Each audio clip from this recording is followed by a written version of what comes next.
پارہ نمبر 2 رکو نمبر 6۔ اعوذ باللہ من الشیطان الرجیم، بسم اللہ الرحمن الرحیم۔ یا ایہا الذین آمنوا کتب علیکم الصیام کما کتب علی الذین من قبلکم لعلکم تتقون ایاما معدودات فمن كان منكم مريضا أو على سفر فعدة من أيام أخر وعلى الذين يطيقونه فدية طعام مسكين فمن تطوع خيرا فهو خير له وأن تصوموا خير لكم إن كنتم تعلمون۔ یا ایہا الذین آمنوا، اے ایمان والو، کتب علیکم الصیام، فرض قرار دیے تمہارے اوپر روزے، کما کتب علی الذین، جیسا کہ فرض قرار دیے گئے تھے ان لوگوں پر، من قبلکم جو تم سے پہلے تھے، لعلکم تتقون، شاید کہ تم متقی پرہیزگار بن جاؤ۔ ایام معدودات، گنتی کے چند دن ہیں، فمن کان منکم مریضا، پس جو ہو تم میں سے مریض، او علی سفر، یا سفر پر ہو، فعدۃ من ایام اخر، وہ گنتی کر لے دوسرے دنوں سے، وعلی الذین، اور ان لوگوں پر، یطیقونہ، جو طاقت رکھتے ہیں، فدیۃ طعام مسکین، مسکین کا کھانے کھلانے کا فدیہ ہے۔ فمن تطوع، پس جو شخص نفلی رکھے بہتر ہے وہ اس کے لیے، فمن تطوع خیرا،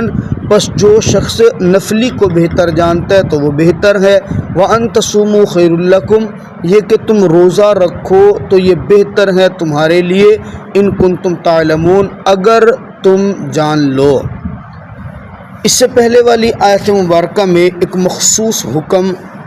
وصیت کے متعلق، میراث کے متعلق ذکر کیا گیا تھا۔ ان آیات مبارکہ میں اللہ رب العزت نے روزے کی فرضیت کا حکم بیان کیا۔ اصل میں ابتداء اسلام کے اندر، شریعت کے اندر رمضان کے روزے فرض نہیں تھے۔ آپ صلی اللہ علیہ وسلم ہر مہینے کے صرف 3 روزے رکھتے تھے، 13، 14 اور 15، چاند کی 13 تاریخ کو، 14 تاریخ کو اور 15 تاریخ کو۔ سال کے بعد یوم عاشورہ 10 محرم کا روزہ رکھنا بس یہ فرض تھا۔ جب آپ علیہ السلام ہجرت کر کے مدینہ منورہ چلے گئے، غالباً سن 2 ہجری کی بات ہے،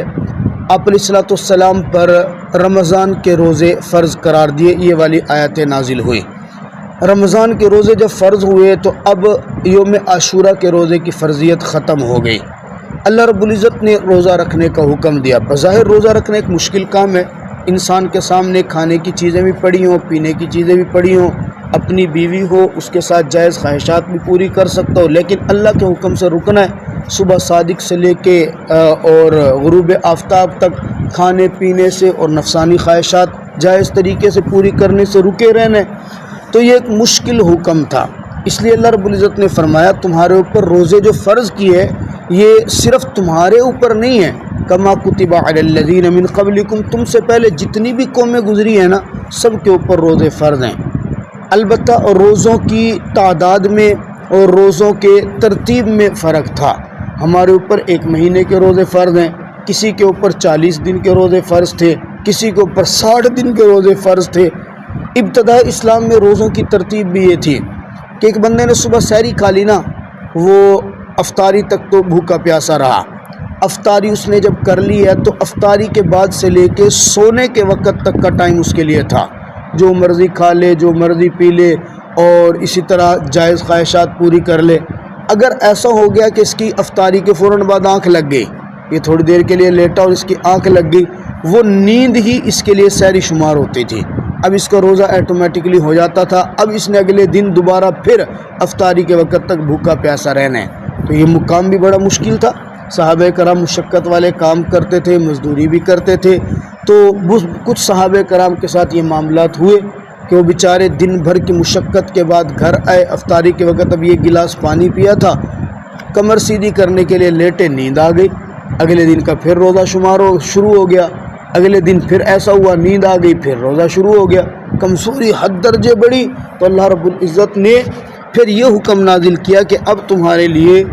یہ والا حکم نہیں ہے کہ سونے کے فوراً بعد روزہ شروع ہو جائے، بلکہ رات کو حلال قرار دیا۔ احل لکم لیلۃ الصیام الرفث، رمضان کی جو راتیں ہیں وہ حلال ہے، افطاری کرنے کے بعد صبح سحری تک آپ سو جائیں تب بھی، جاگتے رہیں تب بھی آپ کے لیے کھانا پینا اور جائز خواہشات پوری کرنا یہ ٹھیک ہے۔ رمضان کے روزوں میں ایک بات یہ تھی کہ ابتدا میں جب روزے فرض ہوئے اجازت تھی، کوئی بندہ روزہ رکھنا چاہے تو روزہ رکھ لے،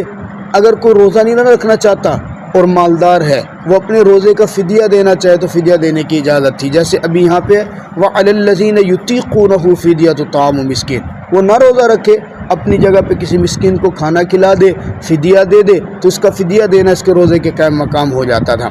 لیکن بعد کے اندر جب اسلام کو مزید قوت ملی اور روزے کی عادت پڑ گئی، روزے کی سمجھ آ گئی، پھر یہ والی آیت، یہ والا حکم منسوخ ہو گیا۔ اب کوئی آدمی روزہ رکھنے کی طاقت رکھتا ہو لیکن وہ پیسے دے کر، فدیہ دے کر یہ سمجھے کہ مجھے روزوں کا ثواب مل جائے گا، اس کی اجازت نہیں ہے، اب روزہ ہی رکھنا ہے۔ ہاں کوئی بہت زیادہ مریض ہے اور اس کو صحت کی امید ہی نہ ہو، اسے یہ نظر آ رہا ہو کہ رمضان میں بیمار ہوں، پتہ نہیں آگے مجھے صحت ملتی ہے یا نہیں، امید ہی نہ ہو، صحت کی بیماری کوئی ایسی لگ گئی ہے یا بہت زیادہ ضعیف ہے، کمزور ہے، عمر رسید ہے اور وہ بیچارہ روزہ رکھ ہی نہیں سکتا، مشقت برداشت کر ہی نہیں سکتا، معذور ہے، مجبور ہے، اس کے لیے فدیہ دینے کی گنجائش ہے، عام صحت مند کے لیے فدیہ دینے کی اجازت نہیں ہے۔ دوسری بات یہاں پر ذکر کی فمن کان منکم مریضا، رمضان کے مہینے میں اگر کسی شخص نے سفر شروع کر دیا یا رمضان کے مہینے میں اگر کسی شخص کو کوئی بیماری لاحق ہو گئی، یہ مریض اور مسافر ان دونوں کے لیے روزے کو مؤخر کرنے کی اجازت ہے۔ فعدۃ من ایام اخر،